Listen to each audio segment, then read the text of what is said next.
అయినటువంటి శివస్వామి పాదములకు కూడా ప్రతి వందనములు. అప్పుడు ఒకటి ఏమైందంటే, సాధు దర్శనం శతకోటి పుణ్యము, సాధు దర్శనం శతకోటి పుణ్యము, గురువు దర్శనం పాప విమోచనము, పాద దర్శనము పాదయాత్ర జన్మ పావనము అంటని అమ్మవారు అటువంటి వాళ్ళు పెద్దలు చెప్పుకుంటూ వచ్చిండ్రు. ఇంత అయినా కూడా ఆనాడు 12వ శతమానంలో శరణాది శరణులు కూడా 360 శరణులు కూడా ఏమన్నారు కదా, నాయనా నీ మనసు వస్తే తిను, ఇక లేకుండా నీ క్యాలిపడితే మాంసం వడుకో, క్యాలిపడకుంటే ఇడిచిపెట్టప్ప నీ మీనద అది అన్నాడు. ఎవరు? ఈ శుద్ధ ప్రపంచంలో శరణులు కూడా పవాడం చూపిన మహాత్ములు శివయోగి సిద్ధలింగ ఇటువంటి వాళ్ళు, ఈశ్వరాధ్య మహారాజు అటువంటి వాళ్ళు మస్తు కూడా 360 మంది పురోహితులు కూడా 12వ శతమానంలో జన్మించి శివాశరణులు కలబెరిగే శరణబసప్ప కొడకల్లు చెన్నబసవేశ్వర అంబిగేరి నిజ చరణు అంబిగేరి చెవడ అటువంటి మహాత్ములు కూడా ఈ మాంసము మీరు గట్టిగా తినరాదు, తింటే పాపమవుతుంది, ఈ పొద్దు మేకలు కోసినారు అంటే రేపు మిమ్మల్ని కూడా కోస్తారని చెప్పనికే ఆ శరణుల నుండి కూడా వల్ల కాలేదు. ఆ మాటకు అమ్మవారు ఏమిటికి పుట్టొచ్చింది?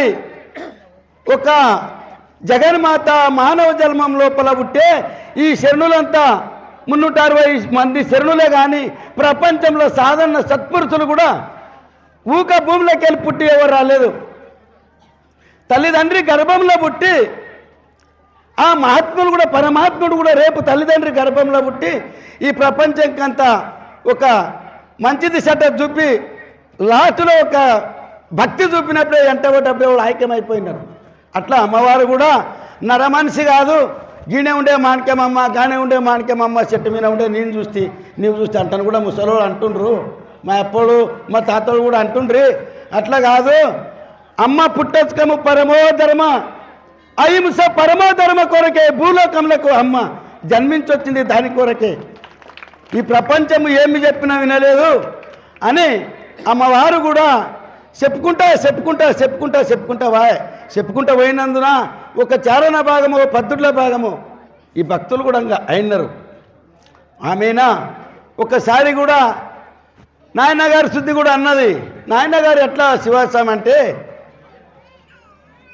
బ్రహ్మం గారికి సిద్ధ తల్లి ఆదంబి తండ్రి పీర్ సాబ్కు ఏమంటాడు, నాయనా ఇది మన తుర్కో ధర్మం నుండి హిందూ ధర్మంకు నువ్వు ఎట్లా పోతీవురా, మన ధర్మం కాదు అంటే అతను ఏమంటాడు, నేను గురు పాదముకు చేరిన మళ్ళీ నేను రావగలను అంటే అప్పుడు ఏమంటారు తల్లిదండ్రి, అదండి మనము కొడుకుని కన్నాము కానీ ఆతన్ని మనము ఓని అనవారము మనం కనలేదు, వానికి మనకు రుణం తీరిపోయాయి కదా పోదామని పీర్ సాబ్ ఆదంబి అనగా వాళ్ళు మళ్ళీపోతారు.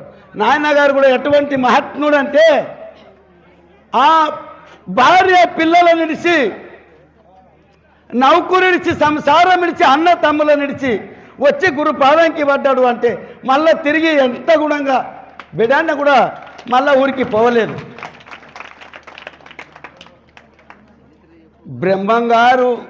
బ్రహ్మంగారుకు శిశువుడు ఎట్లను సిద్ధయ్య స్వామి కూడా ఈ శివయ్య స్వామి కూడా సిద్ధయ్యలాక దానికి ఏమన్నారంటే, అమ్మవారు నాయనా మీరు భగవంతుని సేవ చేస్తే మీ సేవ భగవంతుడు చేస్తాడు ఇక అనికేసి అప్పుడు ఏమైంది అంటే అహింస పరమోధర్మ తినరాదు తాగరాదు తింటే చాలా పాపమవుతుంది అని అమ్మవారు చెప్పుకుంటా